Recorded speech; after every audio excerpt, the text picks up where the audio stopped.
today I thought I wouldn't show you my face, isn't much to see anyway, but I got this pad which is made by John Lewis in the UK.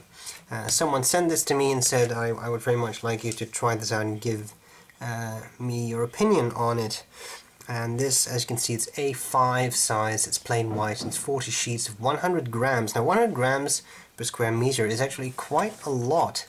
It's fairly heavy. I mean, a bit of a cheap notepad that you could buy in the supermarket would typically be something like 60 grams per square meter. So this is really a lot, and that could make it very fountain pen friendly. So I thought we would just go through the motions of testing this paper and the way I would test a new notepad. One thing that's quite fascinating is that it comes with I always call that a liner. You can just tear that out, and then you can put it under your sheets of paper as you write, so that you have, as you can see, lines, which makes it easy to write straight. Okay, let's start with, I have a couple of pens lined up here that I think we can use pretty well to just see how well this paper performs. Let's start with a bit of, this is just an inexpensive Hero 332 Chinese pen, which I picked because it has a very fine nib. So this is fine, or maybe even extra fine. This is a Hero 332. I'm just seeing, yes, this is the actual paper. Some of these pads come with a little blotter. I clearly don't want to write on the blotter, but no, this is the actual paper. Sorry, just had to check that. The ink is B.R.E Rouge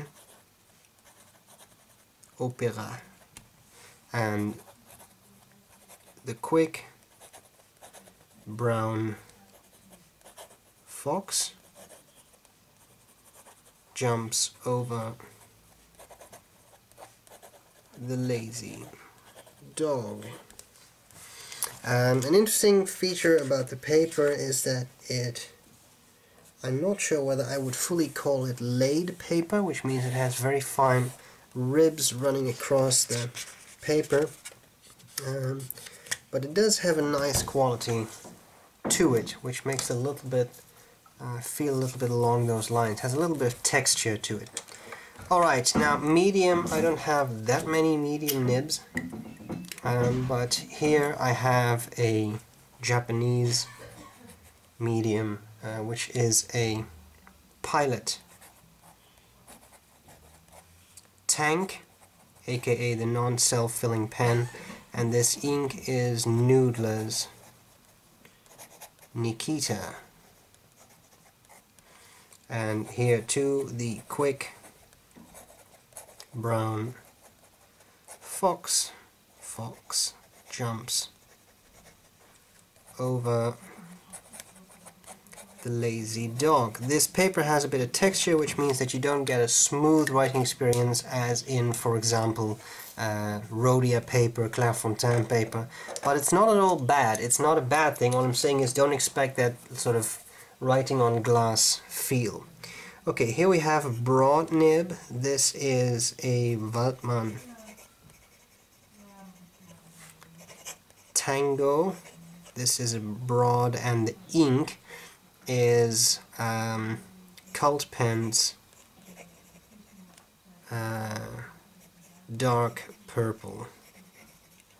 Alright, and here too, the quick brown fox jumps over the lazy dog. Now, I'm going to fold this over so that I can move it down a bit. I brought another broad, which is a very wet broad. I thought that would be interesting. This is my Delta Dolce Vita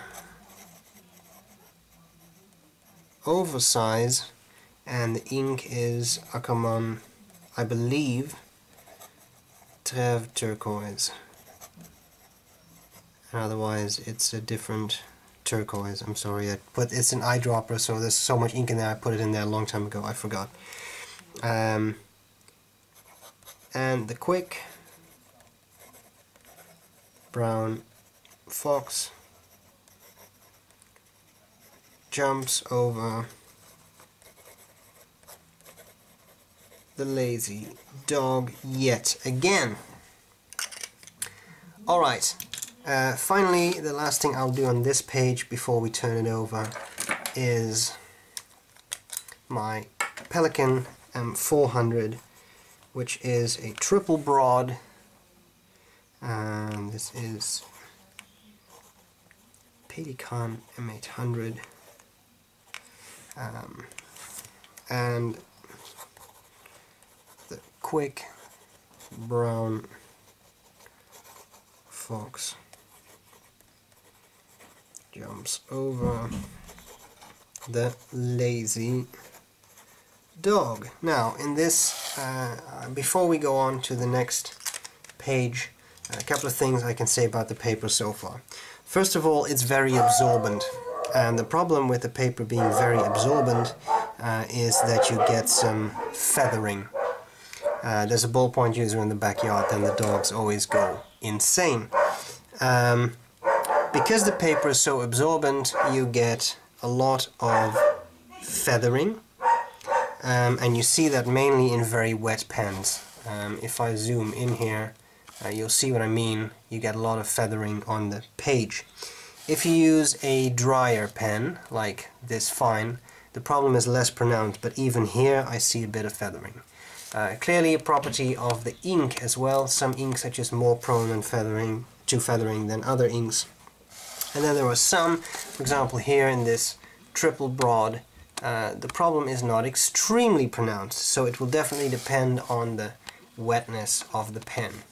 Okay, I want to use a couple more pens to get a better view of the paper, but first let's have a look at bleed through. If I turn this page around, you see that for the extra fine, the medium and the broad, actually there is no bleed through. Once we get to this very wet broad, we do see quite a bit of bleed through, not just show through or shade through. People have used all kinds of names for that, which actually see bits of ink that have just saturated the paper all the way to the other side. In the triple broad that is less pronounced. Now to be honest, there's a reason I put this in this review. This pen is a gusher, so there are very few paper types that actually stand up to something like this. It's pretty much like taking a bucket of ink and throwing it on the paper, so you can't be too harsh. With all the other inks, it seems to be very acceptable. With the triple broad you get a little bit of bleed through here and there, but with all the others it's pretty much fine. So that's alright. I'm just going to turn this around because I like to use my paper on both sides, so let's see what that does for this writing. I put this little thing under there to not get oil of my hand onto the paper. Here we have my Schrade tactical pen with a Monteverde nib on there, which is broad. So here we have another broad, and this is my Schrade tactical with cult pens, dark blue in there, which is indeed a very dark blue. Very dark on this paper too, because on less absorbent paper it looks a bit like Penman Sapphire, I think, including the little bit of a sheen. Now, is it called pens, or did I actually use the DC Super Show Blue from Private Reserve? I'm sorry, I'm not entirely sure. Inked this up a while ago. In any case, this is what you get, and as you can see, again, there is quite a bit of feathering going on there with such a wet nib.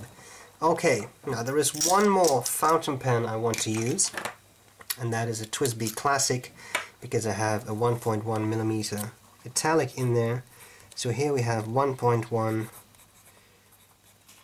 TWSBI Classic, and the ink here is not Pilot, Sailor, Gentle, Apricot. Zoom out a bit, sorry. Let's do a bit of writing. The quick brown fox jumps over the lazy dog. Okay, and here you see that actually feathering is pretty much under control. I don't see a lot of feathering. So as I said, wetness of the pen and specific inks will give you more or less feathering. So on this paper you'd have to be a little bit selective in what you use, I suppose. Now I will use this unholy instrument, a ballpoint, to see how that works. I don't really expect any feathering there, but just to give you an idea of the writing experience, ballpoint. This is quite pleasant. So if you would use this pad with a ballpoint, I think you are completely safe, home free, because that's really going to work well. It glides across the paper and it clearly doesn't feather or bleed through because it's a ballpoint. So, and again I turn it around, no real bleed through with the very wet Monteverde nib there, nothing with the TWSBI, and definitely nothing with the ballpoint, obviously. So there you have that. Now the final thing I want to check is a pretty unfair test, but hey, I was asked to put this through the test, so I will. Here we have a 6mm Pilot Parallel, which is a calligraphy pen. Now clearly this is not marketed as calligraphy paper. I just want to see how this keeps up with a calligraphy nib.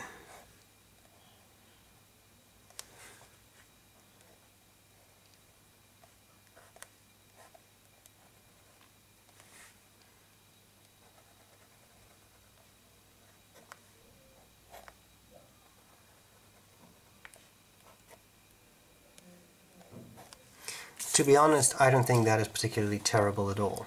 Yes, there is feathering, but again, this is a 6mm nib. I mean, look at this line, and then look at this extra fine line. So, considering how wet this pen is and how much ink it lays down on the page, I don't think this is a terrible performance. I've seen a lot worse, and yes, there is definitely bleed through with this 6mm pen. You can see it on that little liner as well. But still, I don't think it's terrible. So, what can I say about this paper in conclusion? I think this is a very interesting writing pad, something that you can definitely check out. I think it is interesting to add to your collection if you're looking for a nice, somewhat textured paper that is not too expensive. I think this is a good paper to use with specific pens, and a not so good paper to use with other pens. If you have a gusher of a pen, super broad nibs, you probably want to stay away from this. If you use finer nibs, I think you should be pretty much okay. If you use ballpoints, then it's not a problem at all, and it's a really nice textured paper. In all, I am not at all displeased. I think it's a pretty nice performing paper, as I said, especially with particular pens. So, I hope this was useful. I hope that you have gotten some information out of this that you can use for your selection of paper, and that's all there's to it. So, I would very much like to thank Chris for sending me this this paper. Final thing I will do, I forgot to put that out, is just a bit of a permanent marker. I don't know why you would use a permanent marker on paper like this, but as you can see, it works, and there is just a little bit of bleed through. So, sorry. Again, Chris, thanks a lot. It is fascinating paper. I hope this was useful, and I'll see you later. Bye-bye.